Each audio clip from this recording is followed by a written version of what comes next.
మామ ఈరోజు ఏంటంటే మా ఫ్రెండ్ నేను ఇద్దరం కలిసి సెంటర్కి వెళ్ళాము. సెంటర్కి వెళ్తే ఏంట్రా అని చెప్పి చూస్తే రేపు పొద్దున్న దీపావళిగా అని చెప్పి మా కుర్రోడు మళ్ళీ గుర్తు చేశాడు. తర్వాత ఏంద్రా అంటే మేము సెంటర్కి వచ్చేసి మా ఫ్రెండ్ మేము అందరం కలిసి ఇక్కడ రావణాసుని తగలబెడుతున్నాము. ఎందుకంటే రేపు పొద్దున్న దీపావళి కాబట్టి అందరికీ పర్టికులర్గా ఒకటి చెప్పాలి మామ, ఎవరైనా సరే రేపు బాంబులు కాల్చేవాళ్ళు చిన్నపిల్లలు చాలా జాగ్రత్తగా ఉండి కాల్చండి మామ. చాలా అనర్థాలు మనం ఇంతకుముందు వీడియోలో చాలా మంది చూసే ఉంటారు. చాలా జాగ్రత్తగా కాల్చండి మామ. ఇంకా మనం మెయిన్గా వచ్చేస్తే మామ ఇక్కడ మా మెయిన్ సెంటర్లో వరకు స్టాల్స్ వేసారు మామ. స్టాల్స్ దగ్గర మేము బాంబులు కొందామని చెప్పి మా కుర్రోళ్ళు మేము అందరం కలిసి వెళ్ళాము. మా కుర్రోళ్ళు అందరూ కలిసి అటు పక్క స్టాల్స్ దగ్గర బాంబులు కొంటున్నారు మామ.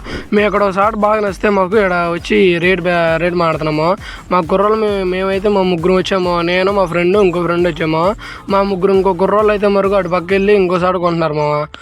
మేము వచ్చేసి యాంటీ స్టాల్ దగ్గరకు వచ్చాము. యాంటీ స్టాల్ దగ్గర కొంచెం రేట్లు తక్కువ ఉన్నాయి. లోపల ఇక్కడికి వచ్చిన తర్వాత రేట్లు చూస్తే మరకు యాంటీ కూడా కొంచెం పర్లేదు మామ, రీజనబుల్ ప్రైస్లోనే ఇస్తుంది.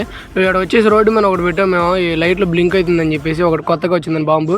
మేము కూడా బాంబులు కాల్చాలని చెప్పేసి మేము కూడా మా కుర్రోళ్ళు అందరం కలిసి ఇళ్ళకి వెళ్ళిపోతున్నాము. అందరూ కూడా హ్యాపీ దీపావళి మా అందరూ ఎవరైనా సరే మంచిగా చేసుకోండి మా దీపావళి. ఎవరైనా పిల్లలు ఉన్నోళ్ళు పెద్దల దగ్గర ఉండి కాల్పించండి మా ప్లీజ్ మా.